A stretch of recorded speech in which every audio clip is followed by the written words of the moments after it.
Grossi Posse Packer Nation. Welcome to another episode of Packcast, the podcast where you don't have to be a Packers fan, but it sure does help. I'm your host, Tom. It's Vikings week, baby. Grossi, and do we have a guest? That's right. Only fit for the Vikings-Packers rivalry. I'm sorry, I had to. We're bringing on, I'm sorry, I had to get the shots in when I can just because we're winning this season. We're bringing in a man from the highly successful, highly entertaining YouTube channel. Today on our show, we got Mr. Realistic Randy. Randy, thanks for coming on, bud. Listen, man, I've been watching your channel for a while. All these subtle shots you be doing to the Vikings Nation, I absolutely love it. But let me tell you something right now, bro. Once we get a new quarterback and a new coach and a new GM and a better offensive line and a better defense, then you'll be sorry. How's it going, man? You better watch out because it's coming. It's coming. That's a phenomenal start to this. That's essentially where. Listen, that's all we got. To be fair, I didn't think it was gonna go like this. I didn't think that, coming into week 8, this is where we were gonna be for either team, really.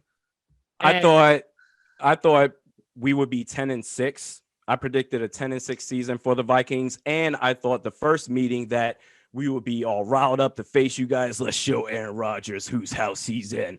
And we would squeak that win out. And then this meeting, we would barely lose in Lambeau Field. But, yeah, circumstances have changed. Yeah. Just a smidge. Just a smidge. I have to ask, what jersey is behind you right now?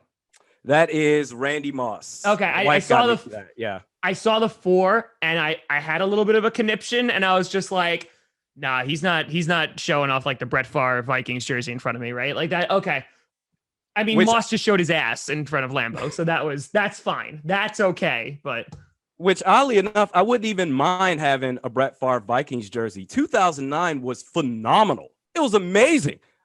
I hated Brett Favre before he joined us. Once he joined us, I said, "Oh God, Brett Favre, one of the greatest of all time. Really this underrated. Man can play forever." Yeah. So much hate.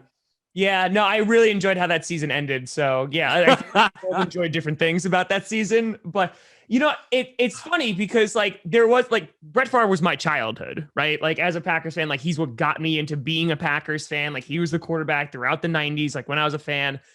And like I was so like torn because I was like, I still like Brett Favre, but I hate the Vikings. So like it was like one of those things of like watching them in the NFC Championship game. And I wasn't say like I was rooting for you, but if you made it to the Super Bowl, I was like, all right, if Brett gets another one, Brett gets another one. But the interception happened. I was like, never mind, I'll take that ending. That ending's fine too. Yeah, of course you will. Yeah. And of course, that's been his legacy where he's thrown those timely interceptions to end games. But because he was with the Vikings, I said, oh, not this time. It's going to be great. It's going to be fantastic. And of course, it's going to be different. We would have smashed the Colts in that Super Bowl. I'll tell you what right now. I agree. Completely 100%. And totally agree. That one I understand. And it's funny because like if I'm not mistaken, I'm thinking back now because that was when I was in college. And I remember like it came out in the papers because they were talking about like, oh, like, this is for New Orleans because of like the hurricane and this is them rebuilding and stuff. And Brett Favre was like, you could spin that narrative of like how we could have deserved it too. Like it could have gone either way. But they just had, the hurricane behind them. Oh, Bounty Gate, no big deal. And what's funny is because if I remember correctly, about a year or two before that 2009 NFC Championship game, I could be wrong. I think it was 2 years before that. Tom Brady got hurt. He got out. I think he suffered a torn ACL or something like that in the first week or two of the season. And that's when Matt Castle started the rest of the year. Yeah. And from that point forward, the officiating crew was, okay, we have to protect quarterbacks. We have to do everything we can. Go back and watch that 2009 NFC Championship game where those refs, they sat there and watched Brett Favre take shot after late shot. And I said, where are the flags? You throw flags for anything else. You're not going to do it right now for Brett Favre? Man, please. Do it for New Orleans. Okay. They're lining up with like baseball bats or whatever. They're like pulling up brass knuckles and putting them on, and the refs are just like, I don't see anything. I don't. Favre's ankle was like purple after that. Yeah, game. absolutely. You know, if there's anything about Brett Favre, I mean, good God, the tenacity of that man was insane. So I have to ask, so heading into this season, you know, based off the NFC North, I looked at you guys as having the most successful draft in that you got a lot of guys to fill a lot of holes, you know, coming into the season. You know, obviously the Justin Jefferson pick, you know, that stood out to me of like, you know, getting some corners. And I was like, okay, like, you know, it's going to be good because you guys were a good team last year. And, you know, Vikings fans and I go back and forth on a weekly basis. And I was looking at it and I was like, I think I may have predicted like 10-6 around the same thing for you guys this year. I thought it'd be a close race between the Packers and the Vikings. And what wound up happening is like they drafted and I was like, okay, like you lost some guys like on defense, you know, obviously Stephon Diggs gets traded away, what have you. But I kind of just want to like ask this like really open question of like, what the hell happened? Like, how did we get to here? Because like you were here and now we're not there anymore. So like from your perspective, what went wrong? This is par for the course for the Minnesota Vikings. What we're seeing this season and the last 6. On odd years, we make it to the playoffs. We can maybe squeak out a win. In our playoff losses, it's been utterly embarrassing. But then the following even year, we say, okay, maybe we can follow this up with consecutive playoff appearances, and it just hasn't happened. And we've been non-competitive in those situations. Now in 2020, another even year, we're one of the least competitive teams in the league. So now we're only 6 games into this baby right now. Yeah. We've got 10 more games to go. So now my focus is now shifting towards tank season. Endeavor for Trevor, damn it. That's where I'm at. So we're already all aboard. Like we're on the train. Train's left the station. It's gone. It's a few stations down. 100%. 100%. Okay. This is all we have right now. So okay, yes, I predicted 10-6. I thought they would be a lot more competitive. Yeah. But am I all that shocked, to say the least? No, I'm really not, because this is just what always happens. Can you get to the playoffs in consecutive years? And so far through the last 6 seasons and now this, it's not going to happen. So all right, so there's a lot of things that we can point the finger at and be like, this is the reason, or it could just be a plethora of things, right? In which like, it's kind of all like coming together. You mentioned before in like the beginning, like you're talking about head coaches, you're talking about quarterbacks, what have you.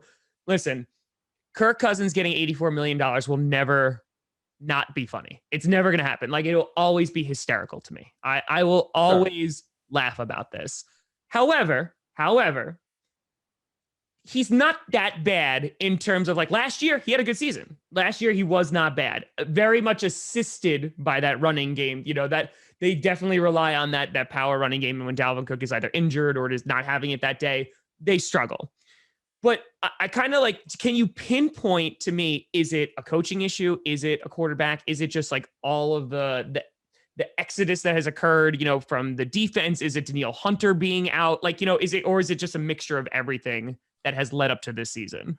I think it's mostly leadership. Kirk Cousins definitely deserves blame. And it's funny because of all the things that I've been critical of with the general manager, Rick Spielman, quarterback is the one thing I will always defend him on. Trading away a first-round pick for Sam Bradford, you had to do it because you just made the playoffs the year before that. You lost because of the Blair Walsh project that was. So I understand it. Sam Bradford, when healthy, was a gunslinger. This dude could absolutely throw the football. The only reason why he didn't do much is because he just couldn't stay healthy. And then, of course, Case Keenum, he was fantastic. But you had to go with the quarterback with the bigger resume. Kirk Cousins was the sexier name to take. What other options were there? Teddy Bridgewater? Well, his knee fell off, the year before that? You couldn't trust him. Case Keenum, he's been bouncing around the league. So I will always defend Rick Spielman for bringing on Kirk Cousins. And in hindsight, again, I'm not going to criticize that at all. But the one thing I will say is that because of the type of head coach we have, Mike Zimmer, the grumpy grouch that he is, you need players that can compartmentalize with that. Every single game after that 2017 season, or not after, during that 2017 season, Tom, every single game right after, Mike Zimmer would say, oh, Case Keenum, he's doing too much. But Case Keenum was so used to getting dogged throughout his career, they just, whatever, I don't care. Yeah.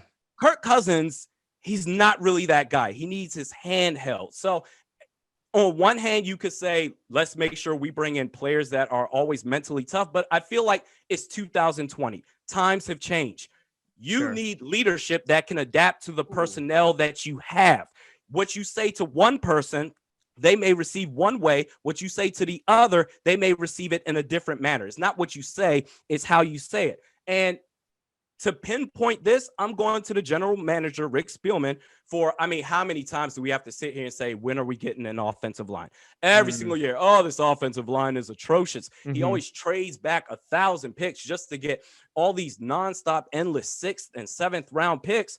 And then Mike Zimmer, I mean, my God, I think what we're seeing right now is teams have figured out Mike Zimmer's defense.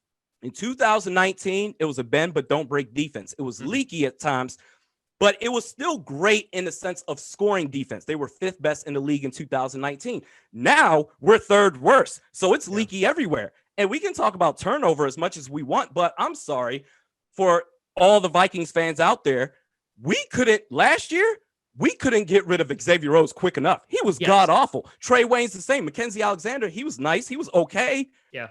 So on one hand, we got rid of those guys, but we can't sit here and say, oh, the turnover on defense. This is supposed to be a defensive guru. And last time I checked, if you're a defensive guru, having Danielle Hunter on IR, it absolutely stinks. But if you're a defensive guru, that means you're able to adjust and work with what you have. And this year, Mike Zimmer's defense finally caught up to him. It's gotten exposed. Yeah.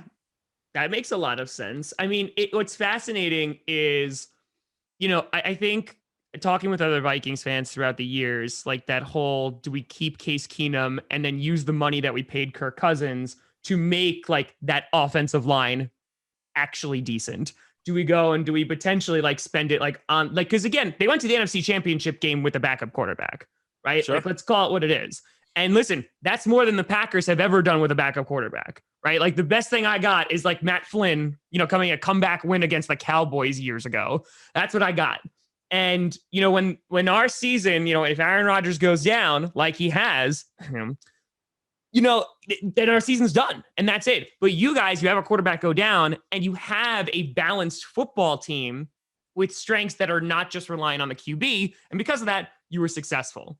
And I feel like with the Vikings, when it comes to, the court, I feel like it's a lot of it has been at the quarterbacks. I mean, listen, you had AP, you had a good defense, like when you brought Favre in, and I was like, oh crap, like they're going to be a good football team now. Oh, that was so much fun. Yeah. So much fun. Yeah. I mean, like they were a really, really good football team. And I think kind of looking at where it is now, I think, Kirk Cousins, what you paid for, and this is just, kind of just my looking out, is Kirk Cousins, like, again, he was that like middle of the road, could do really well for you, maybe could go win you a few games kind of QB, right? And they paid him a lot because that's what the QB market dictated at the time. And again, you were anchored by that great running game because Dalvin Cook is a great running back. And of course, the great defense. And now coming in, you look at the defense, which has lost a lot of guys. Those corners are super duper young and inexperienced. The safeties are still good, but you look at it and it seems like, okay, you have Justin Jefferson who's putting up, he's looking good. Thielen is looking good. Cook, unhealthy. He's okay. He's good too, obviously. So like what happened on the offensive side, right? So we look at defense and like all the problems there and you can put that on Zimmer and what have you. But if you look at the offense, please correct me if I'm wrong, but like you lost Diggs, you replace him with Jefferson, which is not a comparison. But like, what has gone on with the offense that has allowed them to struggle? Or is it just because like they have to now put up more points than their opponent, which is more than they would have had with a decent defense? Well, that's the starting point because to start the year, I mean, they were putting 30 points up a game. I mean, now the Packers game week 1, that was garbage time. I'm not counting that, but against Tennessee, against Seattle, I mean, they were putting up points, but the defense just consistently let them down. So that's the baseline right there. This team is not built to be an offensive first team. That's just not how we're built. But unfortunately, because of how poorly our defense has played, that onus has now gone onto our offense. Then not only that, I mean, Kirk Cousins, we know what type of quarterback that he is. I think he spent 6 seasons in Washington before he came to us. At that point, he is who he is. You can't teach You can't teach an old dog new tricks. He's a guy that needs an offensive line. Kirk Cousins, he's had his struggles. Last year during October, he was fantastic. Once in a while, he can flip on that switch of alpha male, but for the most part, he needs his handheld. But you need to give him sort of a head start with an offensive line. We cut one of our best offensive linemen last year, Josh Klein, for nothing. Absolutely no reason. And Rick Spielman, he does this thing where he just wants to be cute and let's shuffle. Let's move guys out of position from the outside to the inside. And then when we get pressure on the interior with our guards, then we sit there and throw up our hands. And Rick Spielman and Mike Zimmer, I can't believe this is absolutely ridiculous. You did this to yourselves. You have no right to be surprised at any of this. So I think that's part of it. Kirk Cousins, he deserves his share of blame, but also the play calling. It's been inconsistent. There have been some games where I said, man, Gary Kubiak, wow, look at him. There are times where I expected them to just go, I made up this little song that I did on my podcast because Mike Zimmer, he loves the whole run deep or the run first and then pass on third down. So run, pass, defense. But there's been a lot of times McCarthy where we literally said that for years. It was run, pass. And we didn't have a running game. And you have these weapons. You have Irv Smith Jr., you have Kyle Rudolph, you have the two receivers, even without Diggs, Jefferson, and Thielen. But there's been so many times, so many blunders. I mean, there was one game, I think it was against Tennessee, and I swear it was on fourth down. I swear it was either third or fourth down. I'm going to stick with fourth down.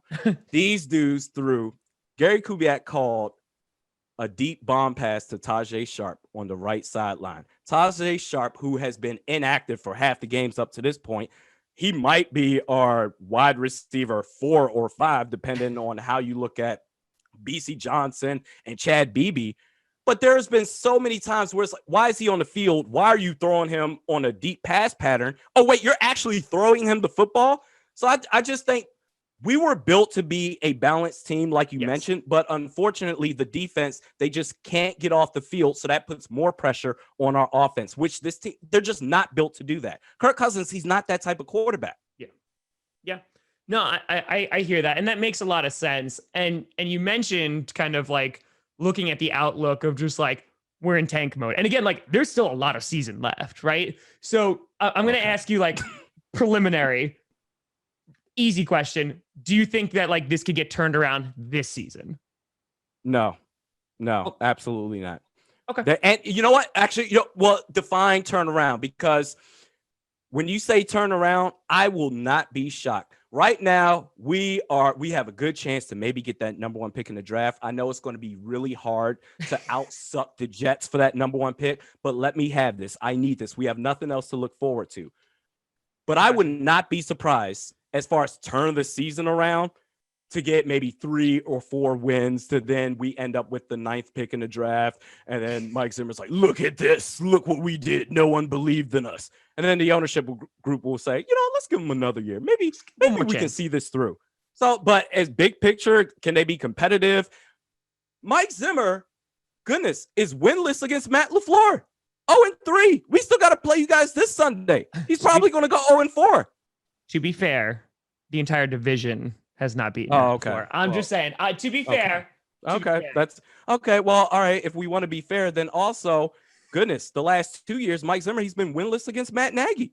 And okay, that's bad. I'm sorry, but it's one of those things where we've seen this play out for the last 6 years and now this year, where we just haven't been able to get over that hump. And in our playoff losses, we've been so embarrassing. Mike Zimmer's best season, 2017, it ended in a 31-point blowout loss in the NFC Championship game where you had an opportunity to play the Super Bowl at your damn house. That's the best season he's had. So, I mean, can we turn it around to get a couple of wins to make ourselves feel good? Maybe. I don't know. we can go 6-10. But as far as competitive, can we, squeak into the playoffs? No. What is it, 7 playoff spots now? Yeah, no, we're not getting it. Not so much. Because, like, if you're looking at, like, all right, if you're looking at long term, so let's pretend this season didn't happen, right? Like, or, we're just going to put our heads down and just get through it. You bring in a guy like Ngakoue, right? And then filter him out. He goes. So if anything, you still got value for him. So that was something, right? You lost a second, you turned it into a third. It is what it is. So I'm looking ahead and looking into the future. The cap space is tight. It's a tight cap room. On top of that, next year because of COVID and what have you, and restrictions on the cap, and that might make it difficult for all 32 teams. So kind of looking after this year, what is the outlook for like the Minnesota Vikings? Are we in rebuild mode, or are we in like, if you want to get cute and be like reload, like, is it just like we're missing a couple pieces? From your standpoint, like, what is like the next 2 to 3 years look like for the Minnesota Vikings? I think we're in rebuild mode. I don't think the Vikings think they're in rebuild mode because, again, they traded away a second-round pick for Yannick Ngakoue. I am sure that when Zimmer and Spielman got those extensions, they sold the Wolf brothers, listen, we're going to be competitive next season and beyond, just you wait and see. If you're in rebuild mode, or if you know that you're in rebuild mode, you're not going to give away a second-round pick for a one-year rental of a player that you may not get back. Clearly, that's not going to happen. I think in order to right the ship, we need new leadership. We need a new general manager that takes his job seriously. We need a head coach that can adapt to players and is innovative. And I've been so critical of Mike Zimmer, but I'm going to give him credit in this regard.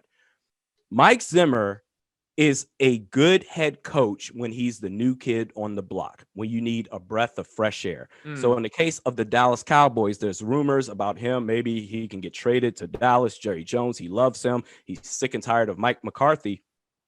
Mike Zimmer would be he would fill a great void in that Dallas Cowboys locker room, because let's whip these dudes into shape. Let's get it together. And the shock value of, let me not piss him off, that's worth something initially. As time wears on, and if you're not producing, if you're not winning games, and you consistently get beat down by teams that adjust and you don't, then the message gets old. So I think he just needs a fresh start somewhere else. For the Vikings, Eric Bieniemy.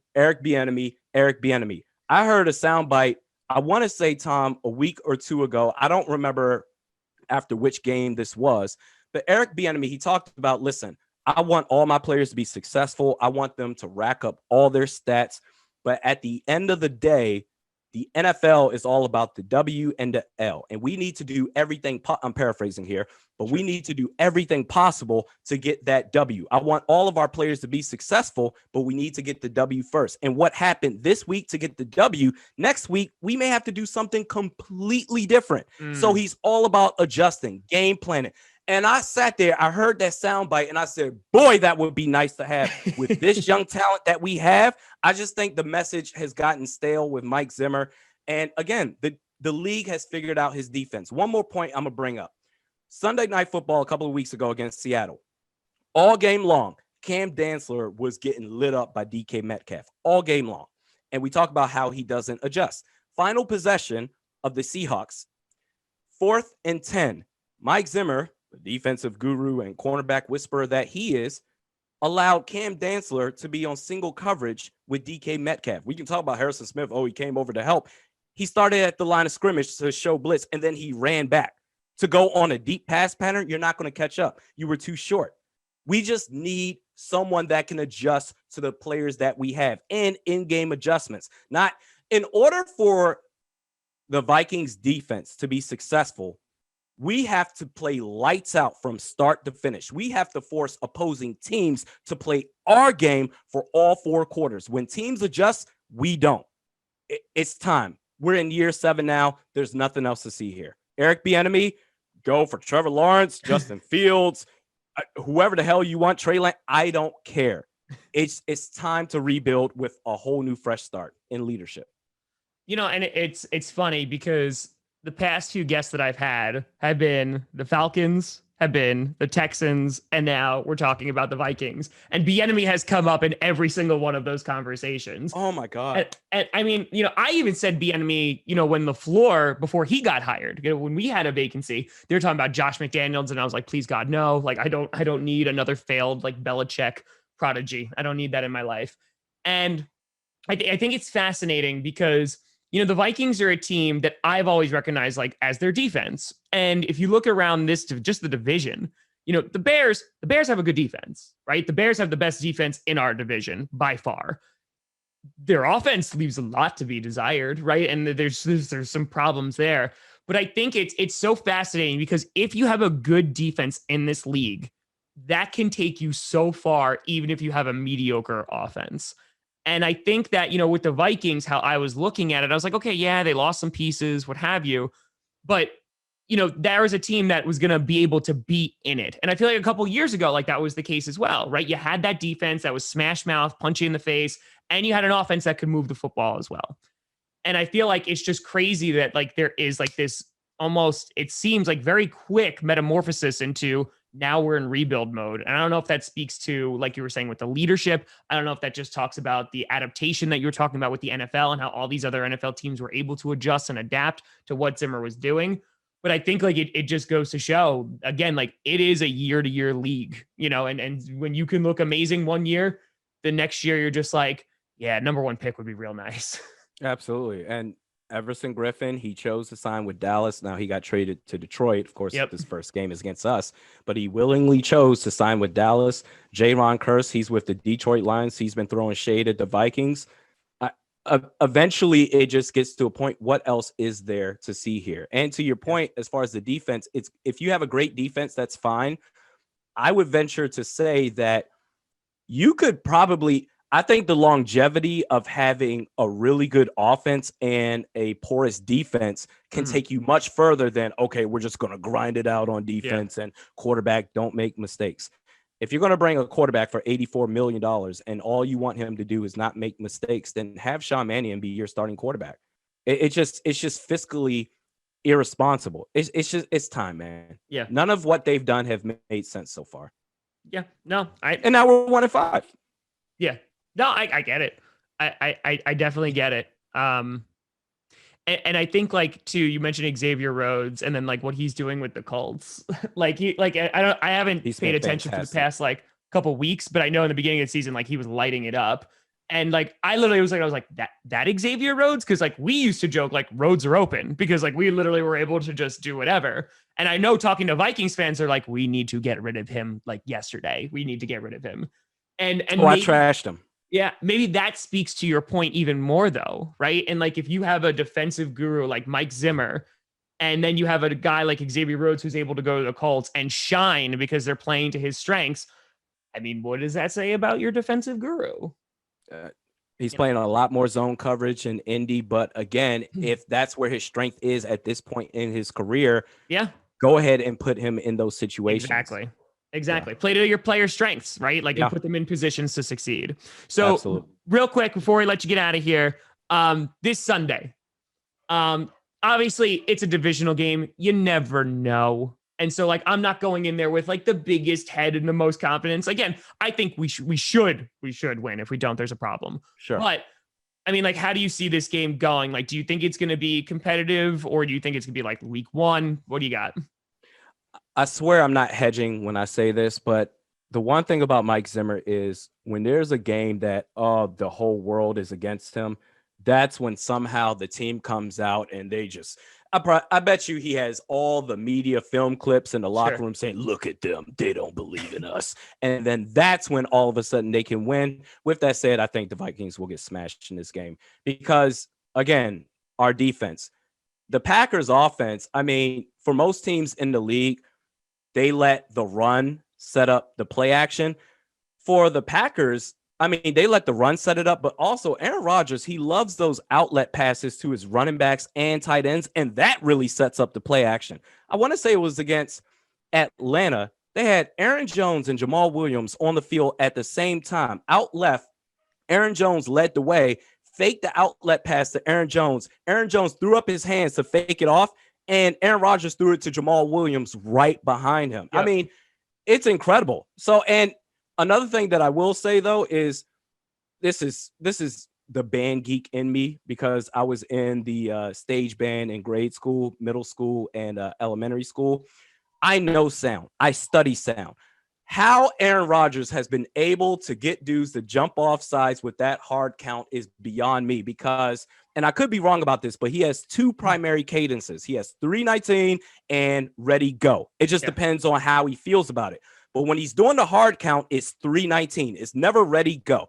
And when he does the hard count, it's 319 and it crescendos up. 319, but when he's about to snap it, it lowers. It's almost like a lazy count. 319, 319. And yet, dudes still jump off sides. Yep. I don't get it. But no, I think it's going to be a blowout loss. What are your thoughts? I think it should be. I think, you come off Devontae, who did really, really well against your secondary week 1, tore up the Texans secondary. I think you see a lot of that. If Aaron Jones is ready to go, I think you'll be good. If we are missing Kevin King again, and we were missing Savage from the past game, Justin Jefferson and Thielen might have a good day.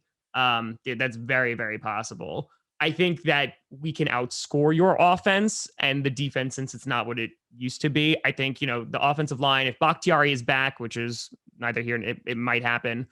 I think we'll still be good because, I don't know the specific statistics, but I have to imagine the pass rush has not been great this season. No, it has not. And now with Yannick Ngakoue gone, we virtually have no pass rush. And the middle of the defensive line, that's where we've had serious, serious issues. Yeah. So Aaron Rodgers, even if we do, Afadio Denebo, he's nice. But even if there are a couple of plays, a pass rush from the outside, Aaron Rodgers, all he has to do is step up inside. So, gotcha. Yeah, it's not looking good. Yannick Ngakoue was really the only bright spot we had with Danielle Hunter going on IR, and now Ngakwe's gone. So what are you going to do? I hear you. Well, listen, because the Green Bay Packers are the bigger team, we will absolutely do you this favor in helping you get to the number 1 overall pick.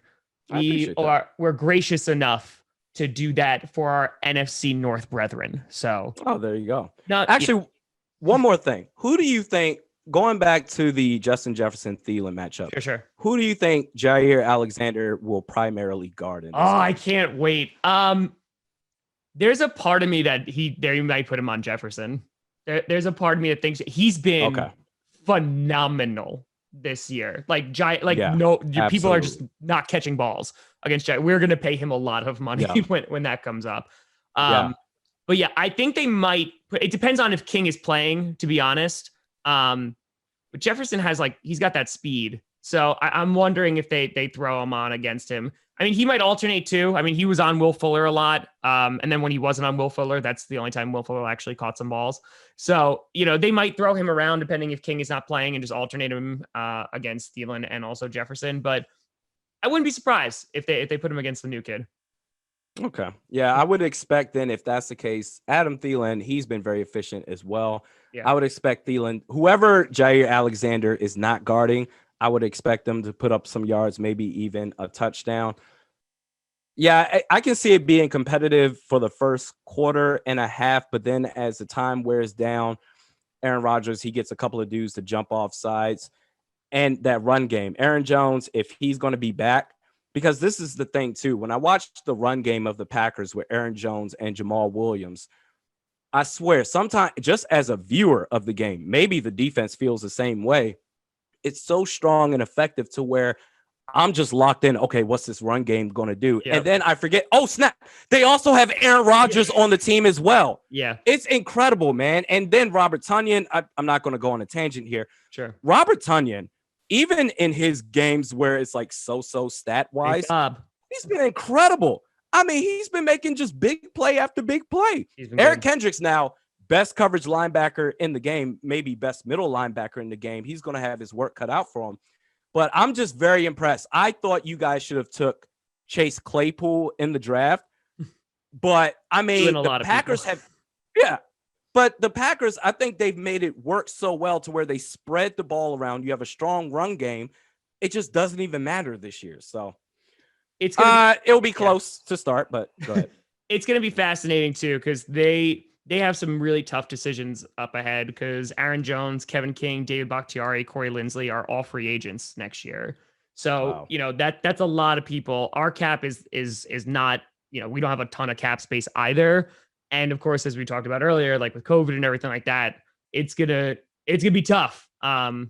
We'll see what happens. But Randy, I appreciate you coming on, spitting some Vikings wisdom. And please tell the people where they can find absolutely everything that you do so that they can check you out further. Yeah, I do a YouTube podcast. You can search Realistic Randy. You'll find me there. Twitter @realistic_Randy. Facebook @realisticrandy.